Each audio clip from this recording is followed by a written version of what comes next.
Bonjour chers abonnés et bienvenue à tous nos visiteurs. Aujourd'hui, nous allons voir la deuxième partie et terminer sur nos niveaux de langage. Mais avant, pour tous ceux qui ne l'ont pas encore fait, je voudrais vous inviter à vous abonner, à partager et à liker afin de pouvoir profiter de plus de contenu. Dans notre sujet sur les niveaux de langue, ce que nous devons savoir, c'est que les caractéristiques linguistiques des registres sont déterminées et décrites par rapport à ce qu'on appelle la variété standard, c'est-à-dire le langage de référence unitaire utilisé par le français ou encore la langue française normalisée. Cette langue qui est enseignée dans les écoles et qui est considérée par exemple comme la langue nationale. Par rapport aux variétés de langue, donc, le registre familier que nous allons étudier aujourd'hui est celui de la vie quotidienne. Il est généralement utilisé par des personnes qui connaissent déjà la variété standard de la langue et donc qui peuvent facilement transiter vers la langue courante. Comme son nom l'indique, c'est le registre qui est employé entre personnes qui se connaissent, entre personnes qui appartiennent à la même communauté sociale, des membres de famille, des camarades de classe, des amis, des collègues de travail, etc. Ce qui présuppose bien sûr une absence totale de hiérarchie entre les interlocuteurs qui se connaissent très bien. Ce registre est employé à l'écrit dans la correspondance familiale ou amicale et dans la littérature artistique pour rendre la parole dans le même registre. Dans le dictionnaire, ce type de vocabulaire est accompagné du mot « femme ». Le registre familier est très influencé par le registre populaire où il prend quelquefois des mots argotiques ou même vulgaires. Mais il en est une forme filtrée et son vocabulaire est majoritairement formé de mots courants et de mots qui lui sont caractéristiques. On y trouve les expressions imagées, le tutoiement, les répétitions et tous les mots passe-partout. On y trouve également beaucoup de mots ou d'expressions qui sont utilisés à l'oral, mais qu'on n'écrira jamais dans un texte. On parle d'ailleurs même parfois, pour se référer au terme anglais, de colloquialisme, pour parler d'une locution familière ou d'une expression familière. Cette langue respecte la plupart du temps les règles de base de la grammaire, mais elle se permet certains écarts qui simplifient la façon de s'exprimer. Malgré cela, elle demeure admise cependant sur certaines conditions. On reconnaît la langue familière par une syntaxe simplifiée et quelquefois approximative. Par exemple, au bureau, un de mes collègues, sa femme, elle a eu un bébé. Au lieu de dire « la femme d'un collègue au bureau a eu un bébé ». On le reconnaît aussi par de nombreuses abréviations du genre « t'es là? T'as pas vu mon phone? Tu viens prendre le petit-déj ?» La langue familière se distingue aussi par certaines formes interrogatives directes, du genre « tu m'appelles d'où ?» au lieu de dire « d'où est-ce que tu m'appelles ?»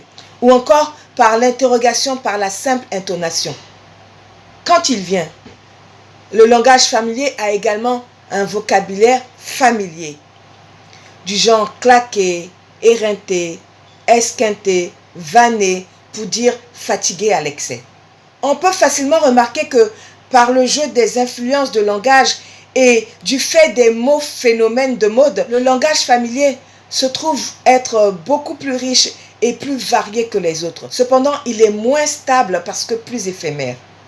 Nous avons parlé au départ du fait que la norme serait qu'une personne capable de parler en utilisant le langage familier devrait être capable de transiter facilement vers le langage courant. Mais dans la pratique, les influences du langage populaire sont souvent très néfastes. Et même s'il représente le plus grand usage de la langue employée à l'oral dans le monde francophone, le registre familier ne doit pas être un registre favorisé par les personnes qui espèrent améliorer leur prise de parole. Il a tendance à nous tirer vers le bas et à devenir une habitude dont on a la plupart du temps du mal à se débarrasser.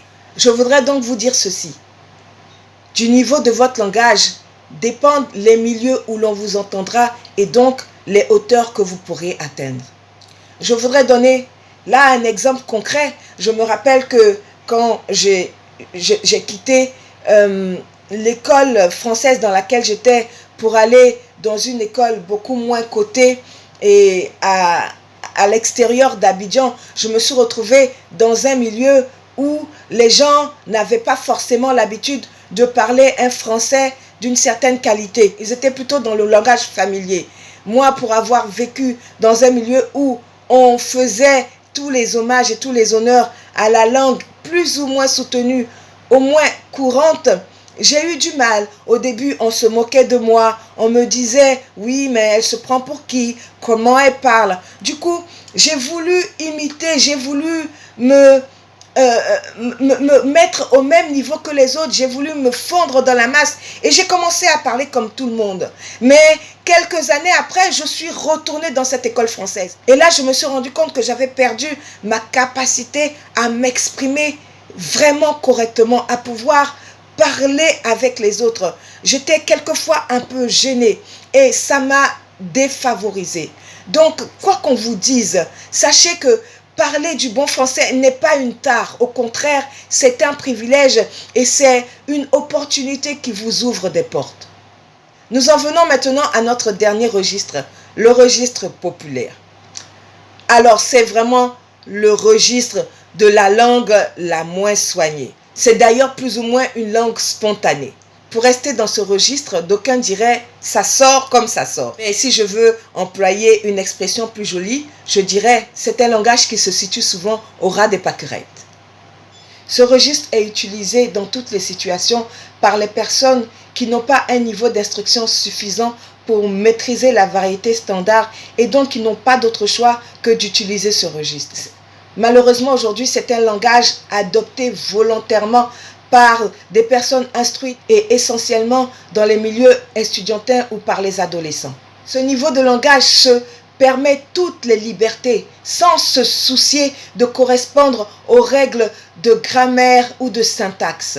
Pratiquement, tout y est expression spontanée et il est truffé d'usages à mauvais escient.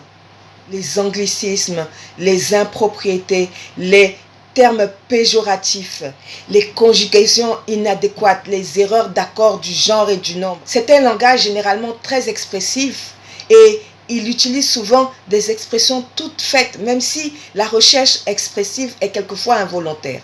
On dirait par exemple, pour le plus vulgaire, « tu me casses les couilles ». Mais pour atténuer un peu, « tu me saoules ».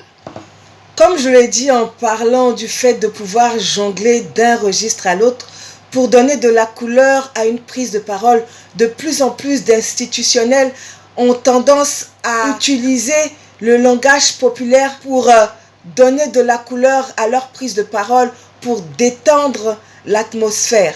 Cela permet de toucher une classe de plus en plus importante de la population sensible à ce type de langage, mais également de faire paraître l'orateur accessible et sympathique. Mais comme tout art, celui-ci requiert une bonne maîtrise pour ne pas tomber dans l'excès aussi bien vers le bas, c'est-à-dire être trop vulgaire, que vers le haut, parler un français trop littéraire. Le français, lui, se renouvelle, se réinvente, il se transforme et il n'hésite plus à transgresser ses règles pour devenir une langue multiple qui s'adapte au monde moderne et aux réalités culturelles.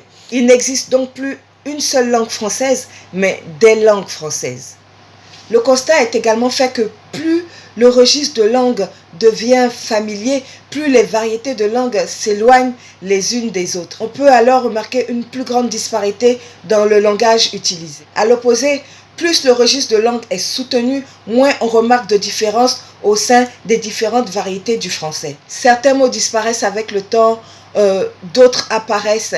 Les réalités de la vie, les changements socio-culturels, les nouvelles technologies ont eux aussi des effets sur la langue que l'on utilise tous les jours. Au temps de nos grands-parents, par exemple, Internet n'existait pas. Ainsi, tous les termes qui sont aujourd'hui associés à cette technologie sont nouveaux dans le langage. Ce qu'il faut retenir, c'est que, quel que soit le nom qu'on leur donne, niveau de langue, registre, style ou code, les variétés de langue ainsi nommées sont utilisées en fonction de deux aspects.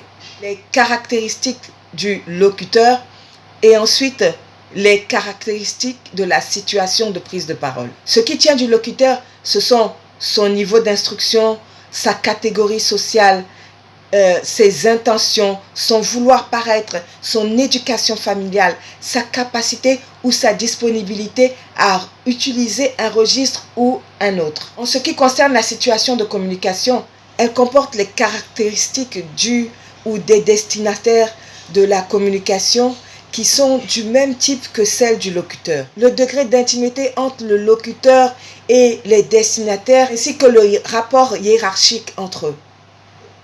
Nous en avons fini avec nos niveaux de langue. Je vous invite à faire autant que possible et aussi souvent que possible des exercices, non seulement pour évaluer votre niveau de langage, mais aussi pour exercer votre capacité de passer d'un registre à l'autre. N'oubliez pas, j'attends toujours vos commentaires et vos questions. Et n'oubliez pas de vous abonner. Que Dieu nous garde et à très vite.